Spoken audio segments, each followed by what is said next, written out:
Þá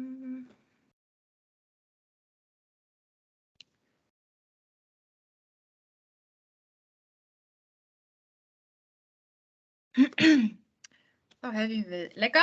Góðan dag öll sömul. Ég heiti Þórdís Þórarinsdóttir og starfa sem kynbótafræðingur hjá Ráðgjafarmiðstöð Landbúnaðarins og í dag langar mig að kynna fyrir ykkur í stuttu máli nýtt kynbótamat fyrir frjósemi sem var keyrt í fyrsta skipti í september á liðnu ári.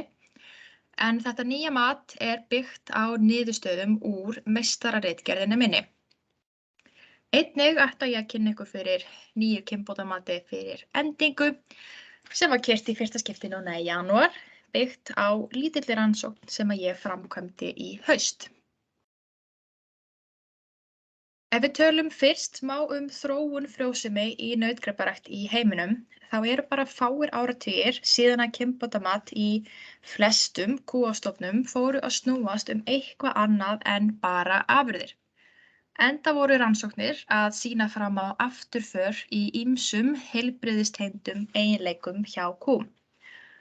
Og þar má til dæmis nefna frjósemi. En frjósemi er auðvitað mjög mikilvægur efnahagslegur eiginleiki í allri nautgriparækt. Hins vegar er ekki hlaupið að því að rækta frjósamagripi en frjósemiseiginleikar eru með mjög lágt arfgengi enda eru umhverfisáhrif töluverð. Og rannsóknir hafa einnig verið að sýna það í gegnum tíðina að það er óhagstæð fylgni á milli afurða og frjósemi. Hér á Íslandi þá höfum við reiknað kynbótamat fyrir frjósemi í íslenskum kúm frá því 1993 þegar að núverandi kynbótaskipulag komst í gagnið. Til að byrja með vó frjósemi 4% og svo 8% í heildarkynbótaeinkunn en eftir útreikninga á hagrænu vægi sem var framkvæmt hér fyrir nokkrum misserum þá var vægi frjósemið hækkað í 10% af heildareinkunn afkvæma prófaðra nauta og 11% í einkunn kúa. En því miður þá hafa ekki verið neinar erfðaframfarir í frjósemi og á tímabilum hefur verið afturför. Eiginleikinn sem að var notaður til að meta frjósemi í kynbótamati var bil á milli burða. Kosturinn við þann eiginleika er að hann er mjög öruggur. Þú þarft einfaldlega 2 burðarskráningar. En ókostirnir eru samt margir. Það tekur mjög langan tíma að fá inn mælinguna enda þarf kýrin að bera allavega 2 og síðan liggur augum uppi að ef kýrin ber ekki aftur, mögulega vegna lélegrar frjósemi, þá fær hún ekki mælingu. Svo breyttust forsendur þegar við tókum upp mælidagslíkan í kynbótamati fyrir afurðir en í því mati fá gripir mun fyrr kynbótamat byggt á eigin mælingum en í gamla kerfinu og því getur liðið mjög langur tími frá því að nautastöðanaut í afkvæma prófunum fá gott og öruggt mat á afurðir og þangað til að þeir fá gott mat fyrir frjósemi. Í mörgum öðrum löndum eru sæðingagögn notuð til að útbúa eiginleika til að nota í kynbótamati fyrir frjósemi og í meistaraverkefninu mínu þá rannsakaði ég nokkra eiginleika sem búnir eru til með sæðingagögnum og í nýju kynbótamati eru notaðir 3 eiginleikar.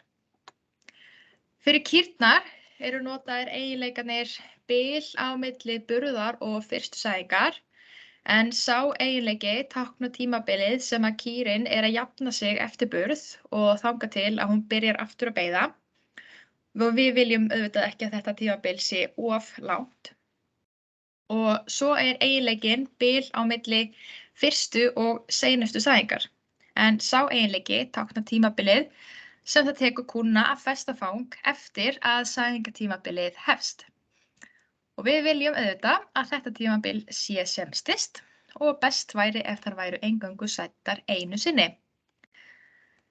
Þarna sjáum þið að við erum búin að taka stóran part af þessu tímabili sem kallast bil á milli burða og skipta því upp í einstaka eiginleika en með því getum við lagt áherslu á eiginleikana sem okkur finnst skipta mestu máli. Og í rannsókninni minni þá var mikil afturför á öllu tímabilinu í fyrri eiginleikanum, en hins vegar var, í rannsókninni minni var mikil framför í öllu tímabilinu fyrir þennan eiginleika, en hins vegar hérna, bil á milli fyrstu og seinustu sæðingar, hérna sá ég afturför. Og þá liggur augum uppi að þetta er tímabilið sem við viljum leggja áherslu á. Svo er nýbreytni, en í nýju kynbótamati fá gripir einkunn fyrir kvígu eiginleikan fanghlutfall við fyrstu sæðingu. Og með því vonumst við til að fá ennþá fyrr ágætt mat á dætur nautastöðanauta þegar þær eru sættar sem kvígur. Kynbótamat er því reiknað fyrir frjósemi á fyrstu 3 mjaltaskeiðum ásamt frjósemi í óbornum kvígum.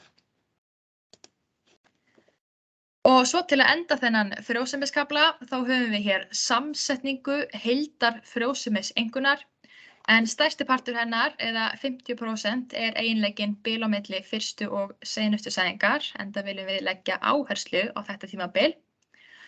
Svo er bil á milli burðar og fyrstu sæðingar 30%, og í þessum 2 eiginleikum þá er það svoleiðis að fyrsta mjaltaskeið gildir 50%, annað gildir 30% í einkunninni og þriðja mjaltaskeið gildir 20%.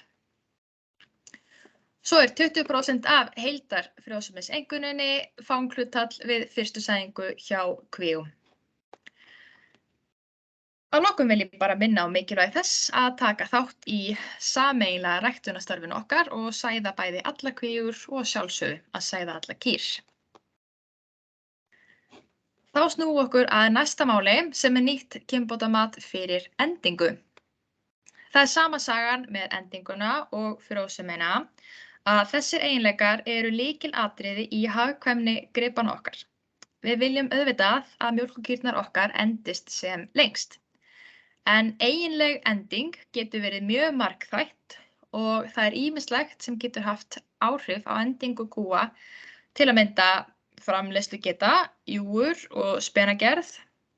Þá sérstaklega við núna þegar að hlutfall kúa sem eru mjólkaðir í mjaltaþjónum eru alltaf að aukast. Og auðvitað hafa þættir eins og frumutala, júgurbólga og aðrir sjúkdómar og áföll áhrif á endingu og lífslíkur, sem og frjósemi, og svo með kýrnar ekki vera of skapillar, ef ég á að nefna bara nokkuð dæmi. Baldur Helgi Benjamínsson, hann bjó til líkan fyrir endinga kynbótamat og kom því í gagnið árið 2003. Það var reiknað með feðralíkani og byggt á júgurbólgutengdri endingu. En frá 2019, eftir útreikninga á hagrænu vægi, hafa eingöngu afkvæma prófuð naut fengið kynbótamat fyrir endingu og vegur það 10% af heildareinkunn. En tímarnir breytast og síðan hefur margt vatn runnið til sjávar, en síðastliðin misseri hefur mikil vinna farið í að uppfæra og færa kynbótamatið í kúnum til nútíðar.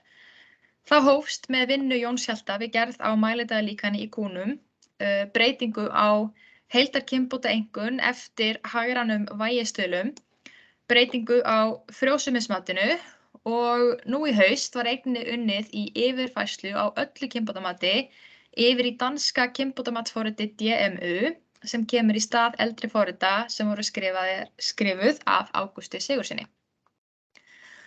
Öll þessi vinna má segja sé hluti af því ferli að taka upp erfðamengisúrval í íslenskri nautgriparækt og einnig hófst síðastliðið haust vinna við að endurskoða kynbótamat fyrir endingu. En það voru ýmsar forsendur yfir því að kanna nýja möguleika í því kynbótamati.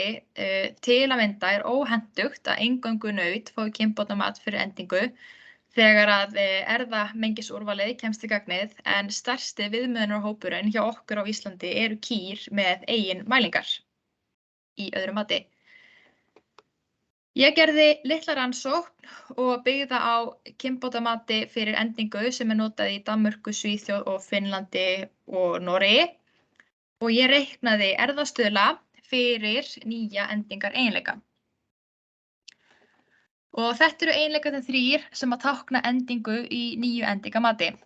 Fyrsti eiginleikinn eru dagar frá fyrsta burði að lokum fyrsta mjaltaskeiðs. Annar eiginleikinn eru dagar frá fyrsta burði að lokum annars mjaltaskeiðs. Og þriðji eiginleikinn eru dagar frá fyrsta burði að lokum þriðja mjaltaskeiðs. Og það er þessi seinasti eiginleiki hér sem er notaður í heildareinkunn afkvæma prófaðra nauta eins og staðan er í dag. Og aðeins nánar hvernig þessir eiginleikar eru skilgreindir, en það eru að hámarki 365 dagar taldir með á hverju mjaltaskeiði, en ef kúnni er fargað einhvern tímann á skeiðinu, þá eru eingöngu þeir dagar taldir. Og því er það svo að gildi eiginleikana eru alltaf og að hámarki 365 dagar fyrir fyrsta eiginleikan, 730 fyrir eiginleika 2 og 1095 dagar fyrir þriðja eiginleikan. Og þeir eru eingöngu minni ef að kúnni er fargað eða ef hún drefst á miðju mjaltaskeiði. Þannig er kúm sem halda kannski mjög fljótt við sæðingu ekki refsað, en kúm sem halda seint er ekki hampað fyrir mikla endingu. Og svo til gamans þá get ég sýnt ykkur eina mynd. Hún sýnir erfðaþróun þessara eiginleika sem ég var að kynna fyrir ykkur svona síðastliðin rúma áratug eða svo. Rauðu og appelsínugulu línurnar sýna kvígueiginleikan fanghlutfall við fyrstu sæðingu og eiginleikan bil frá fyrstu sæðingu að seinustu sæðingu í kúm.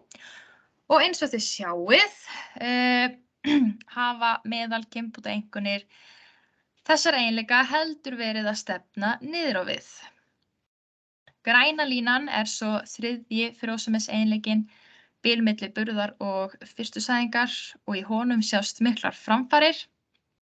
Fjólublá línan sýnir svo endingareiginleikan daga frá fyrsta burði að lokum þriðja mjaltaskeiðs. Þar sjáum við einnig erfðaframfarir. Og til samanburðar sýnir bláa línan heildarafurðaeinkunn, en þar vitum við öll að þar sjást miklar framfarir hafa gerst síðan að kynbótaskipulagið í núverandi formi var tekið upp. En ástæðan fyrir því að línuritið byrjar hérna 2008 er að í nýju kynbótamati þá notum við eingöngu sæðingagögn frá 2008, en þá var huppan tekið upp og tekið gagnið og gögn fyrir þann tíma eru mjög óáreiðanleg. Og ég get alveg sagt það að mælingarnar sem við höfum úr að moða fyrir þessa frjósemiseiginleika, það er mikið minna hlutfall af kúm sem að fá góða mælingar heldur en í öðrum eiginleikum, til að mynda afurðaeiginleikunum. Og það væri náttúrulega bara mjög gaman ef að við getum bætt okkur enn frekar í þessum sæðingamálum. Annars segi ég bara takk fyrir mig, ég hef ekki meira að segja þessi mál. Bara ef það er einhverjar spurningar.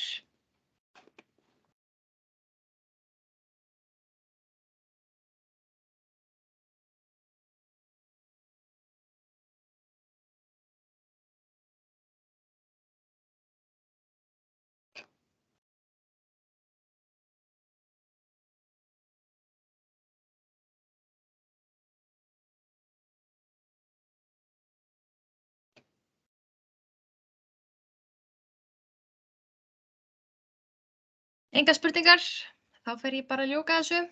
Þið hafið nokkur andartök viðbót.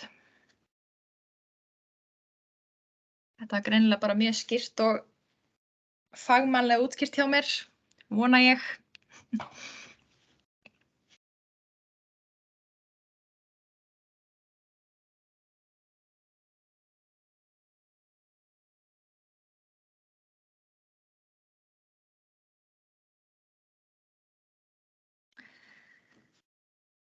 Takk fyrir erindið.